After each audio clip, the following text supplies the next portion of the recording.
வணக்கம். இன்னைக்கு நாம ஒரு ஸ்பெஷலான ஆளுமைய பத்தி பார்க்க போறோம்.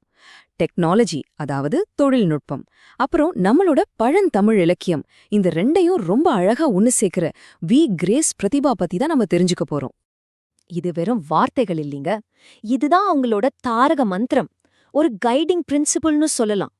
உலகத்துல எந்த மூலையில இருந்தாலும் சரி, தன்னோட கலாச்சார வேர்களை விட்டு கொடுக்காம இருக்கணுங்கிற அவங்களோட அர்ப்பணிப்ப இது ரொம்ப தெளிவா காட்டுது. கிரேஸ் பிரதிபாவை புரிஞ்சுக்கணும்னா அவங்களுக்குள்ள இருக்கிற அந்த ரெண்டு உலகங்களையும் நாம பார்க்கணும். ஒரு பக்கம் பாத்தீங்கன்னா அவங்க அட்லாண்டால ஒரு ப்ரோக்ராம் மேனேஜரா இருக்கிறாங்க. சயின்ஸ், கம்ப்யூட்டர்ஸ் இதுதான் உங்களோட ஏரியா. ஆனா இன்னொரு பக்கம் அவங்க ஒரு தீவிரமான இலக்கியவாதி. அட, இது எப்படி சாத்தியம்? ஒண்ணுக்கு ஒண்ணு சம்பந்தமே இல்லாத மாதிரி இருக்கிற இந்த ரெண்டு உலகத்தையும் அவங்க எப்படி இவ்ளோ சூப்பரா பேலன்ஸ் பண்றாங்க? வாங்க, அத பத்தி தான் நாம இப்ப பார்க்க போறோம். சரி, முதல்ல ஒரு கிரியேட்டரா, ஒரு படைப்பாளியா அவங்க என்னவெல்லாம் செஞ்சிருக்காங்கன்னு பார்க்கலாம். அவங்களோட எழுத்துலயும் கவிதைகள்லயும் அத தனித்துவமான குரல் எப்படி ஒலிக்குதுன்னு கொஞ்சம் கூர்ந்து கேட்போம். அவங்க தமிழ், ஆங்கிலம்னு ரெண்டு மொழியிலயுமே நிறைய எழுதியிருக்காங்க. கவிதை புத்தகங்கள் ஒரு பக்கம், இன்னொரு பக்கம் சாதனை பெண்கள் பத்தின நேர்காணல்கள்னு அவங்களோட படைப்புகள் ரொம்பவே விரிவானது. அவங்க நிறைய எழுதுறாங்கங்கிறது மட்டுமில்ல, அவங்களோட படைப்புகள் ரொம்பவே தரமானதும் கூட. அதுக்கு ஒரு சூப்பரான உதாரணம்தான் அவங்களோட காகித கதவுகள் கவிதை தொகுப்பு. அதுக்கு டாக்டர் அம்பிகாதேவி நினைவு பரிசு கிடைச்சிருக்கு. சும்மா இல்ல, அவங்களோட இலக்கிய திறமைக்கே இது ஒரு பெரிய அங்கீகாரம். அதே சமயத்துல நவீன டெக்னாலஜியும் அவங்க ரொம்ப சரியா பயன்படுத்துறாங்க. தமிழ்ல ஒரு பிளாக், இங்கிலீஷ்ல சங்க இலக்கியம் பத்தி ஒரு பிளாக், அப்புறம் யூடியூப் சேனல்னு இப்படி இன்னைக்கு இருக்கிற எல்லா டிஜிட்டல் வழிகள்லயும் நம்ம பழமையான இலக்கியத்தை எல்லாருக்கும் கொண்டு போய் சேர்க்கறாங்க. ஆனா கிரேஸ் பிரதிபாவோட வேலை வெறும் எழுதுறதோட முடியல.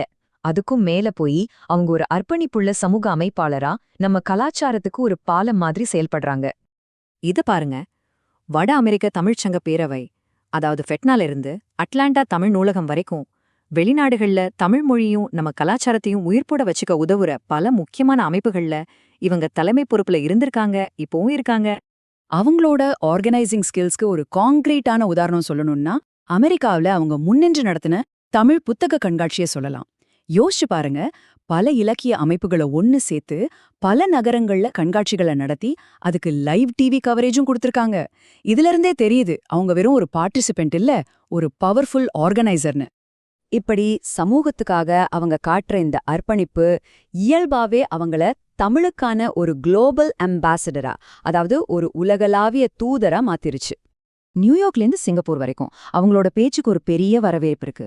அவங்க ஒரு முக்கியமான பேச்சாளரா உலகம் முழுக்க பயணம் செஞ்சு சங்க இலக்கியத்துல காதல் பத்தி பேசுறதுலேருந்து பாரதியாரோட தேசியம் பத்தி பேசுறது வரைக்கும் பல தரப்பட்ட தலைப்புகள்ல சிறப்புரைகளாத்துறாங்க. அவங்க பேசுற தலைப்புகளை பாத்தீங்கன்னா நிஜமாவே ஆச்சரியமா இருக்கு. ஒரு பக்கம் வேருக்கு நீர் நாவல் பத்தின ஆழமான அலசல், இன்னொரு பக்கம் ஆர்டிஃபிஷியல் இன்டெலிஜென்ஸ், அதாவது செயற்கை நுண்ணறிவு பத்தி. இப்படி இலக்கியம், டெக்னாலஜின்னு ரெண்டு துறைகள்லயும் அவங்க தன்னோட ஆழமான அறிவை பகிர்ந்துக்கிறாங்க.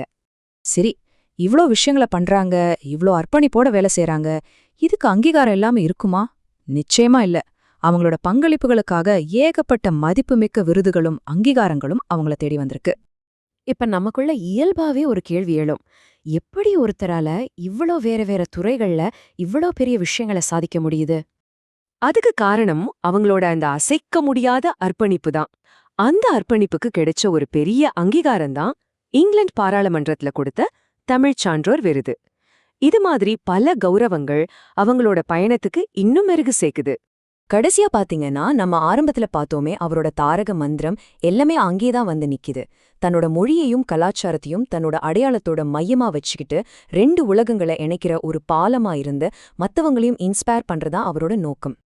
கிரேஸ் பிரதிபாவோட கதை நமக்கு ஒரு விஷயத்த ரொம்ப அழகா சொல்லுது. நம்மளோட வேலை, நம்மளோட தொழில் எவ்ளோ பிஸியா இருந்தாலும் நமக்கு பிடிச்ச ஒரு விஷயத்துக்கும் நம்ம ஆர்வத்துக்கும் நடுவுல ஒரு பாலத்தை உறுதியா கட்ட முடியுங்கிறத அவங்க வாழ்க்கை நிரூபிக்குது. இப்போ கேள்வி இதுதான், உங்க வாழ்க்கையில உங்க வேலைக்கும் உங்க பேஷனுக்கும் நடுவுல நீங்க என்ன பாலத்தை கட்ட போறீங்க?